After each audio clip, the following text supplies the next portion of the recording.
ಇಂಡೋ-ಪಾಕ್ high voltage ಮ್ಯಾಚ್ಗೆ count down ಆರಂಭವಾಗಿದೆ. ಬದ್ಧ ವೈರಿಗಳ ಕಾದಾಟವನ್ನ ಕಣ್ತುಂಬಿಕೊಳ್ಳುವುದಕ್ಕೆ fans ಕಾತರರಾಗಿದ್ದಾರೆ.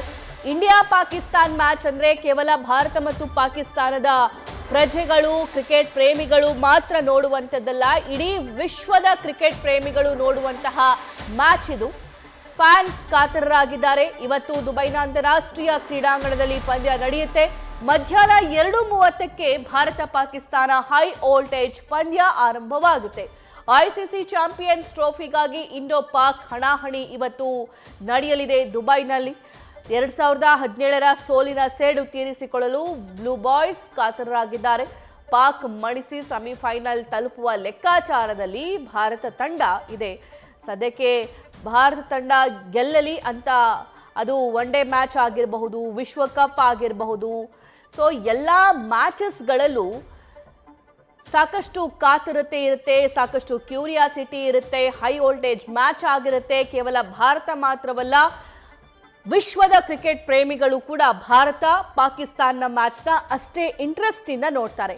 ನಮ್ಮ ಸ್ಪೋರ್ಟ್ಸ್ ಬ್ಯೂರೋ ಹೆಡ್ ಗಂಗಾಧರ್ ಈ ಬಗ್ಗೆ ಮತ್ತಷ್ಟು ಮಾಹಿತಿಯನ್ನ ನೀಡುತ್ತಾರೆ. ಗಂಗಾಧರ್, ದುಬೈ ಅಂತಾರಾಷ್ಟ್ರೀಯ ಕ್ರೀಡಾಂಗಣ ಇವತ್ತು ಹೈ ವೋಲ್ಟೇಜ್ ಪಂದ್ಯಕ್ಕೆ ಸಾಕ್ಷಿಯಾಗಲಿದೆ. ಬ್ಲೂ ಬಾಯ್ಸ್ ಪ್ರಿಪರೇಷನ್ ಹೇಗಿದೆ, ಎದುರಾಳಿಗಳ ಪ್ರಿಪರೇಷನ್ ಹೇಗಿದೆ, ಡೀಟೇಲ್ಸ್ ನೀಡ್ತಾ ಹೋಗೋದಾದ್ರೆ. ಸಭಾ ಏನಂದ್ರೆ ಇವತ್ತು ಇಂಡಿಯಾ ಪಾಕಿಸ್ತಾನ್ ಮ್ಯಾಚ್ ಇದೆ. ಈ ಮ್ಯಾಚ್ ಬಗ್ಗೆ ಎಲ್ರಿಗೂ ಗೊತ್ತೇ ಇದೆ. ಮೋಸ್ಟ್ ಎಕ್ಸೈಟಿಂಗ್ ಮ್ಯಾಚ್, ಜೊತೆಗೆ ಮದರ್ ಆಫ್ ಆಲ್ ಬ್ಯಾಟಲ್ಸ್ ಅಂತ ಹೇಳ್ತಾರೆ. ಇಂಡಿಯಾ ಪಾಕಿಸ್ತಾನ್ ಮ್ಯಾಚ್ ಅಂದ್ರೆ ಅಲ್ಲಿ ಕೇವಲ ಒಂದು ಪಂದ್ಯ ಅಲ್ಲ, ಅದು ಒಂದು ಪ್ರತಿಷ್ಠೆಯ ಪ್ರಶ್ನೆ ಕೂಡ. ಉಭಯ ದೇಶಗಳ ಆಟಗಾರರು ಏನು ಗೆಲುವಿಗಾಗಿ ಜಿದ್ದಾಜಿದ್ದಿ ಒಂದು ಹೋರಾಟ ನಡೆಸ್ತಾರೆ.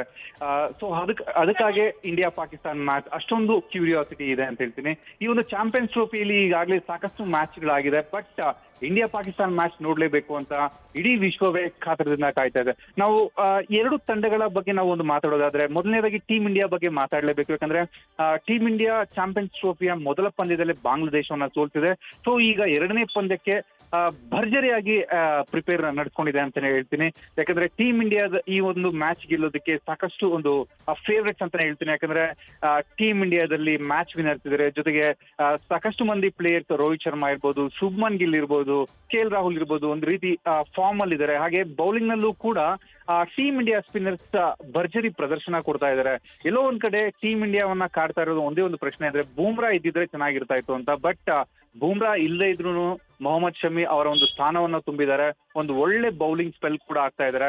ಸೊ ನಾವು ಓವರ್ ಆಲ್ ಆಗಿ ಟೀಮ್ ಇಂಡಿಯಾ ಬಗ್ಗೆ ನೋಡೋದಾದ್ರೆ, ಟೀಮ್ ಇಂಡಿಯಾ ಇಲ್ಲಿ ಹಾಟ್ ಫೇವರೇಟ್ಸ್ ಅಂತ ಹೇಳ್ತೀನಿ. ಯಾಕಂದ್ರೆ ಟಾಪ್ ಆರ್ಡರ್ ಇರ್ಬೋದು, ಮಿಡಲ್ ಆರ್ಡರ್ ಇರ್ಬೋದು, ಲೋವರ್ ಆರ್ಡರ್ ಇರ್ಬೋದು, ಸೊ ಬ್ಯಾಟಿಂಗ್ ಅಲ್ಲಿ ಡೆಪ್ತ್ ಇದೆ, ಜೊತೆಗೆ ಸಾಕಷ್ಟು ಒಂದು ಬಲಿಷ್ಠತೆಯಿಂದ ಕೂಡಿದೆ.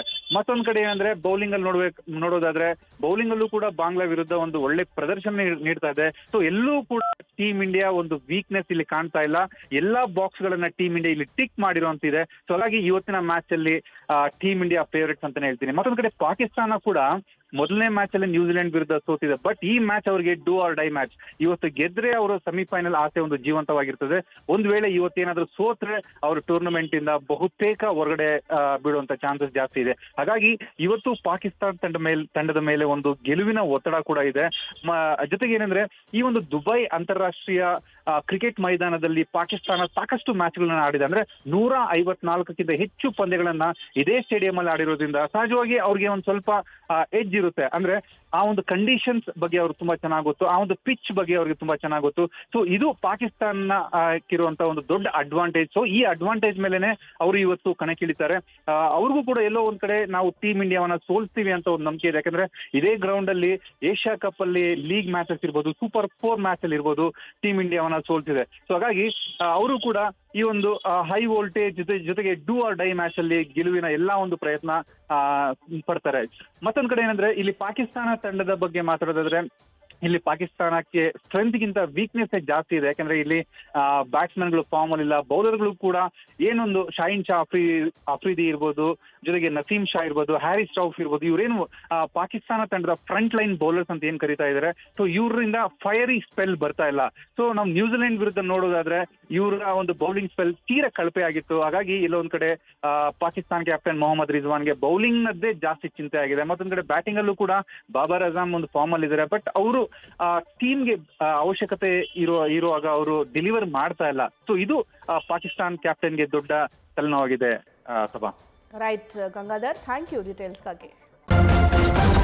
ನ್ಯೂಸ್ ಫಸ್ಟ್ ನಿರ್ಭೀತಿಯಿಂದ ನಿಮ್ಮ ಪರವಾಗಿ.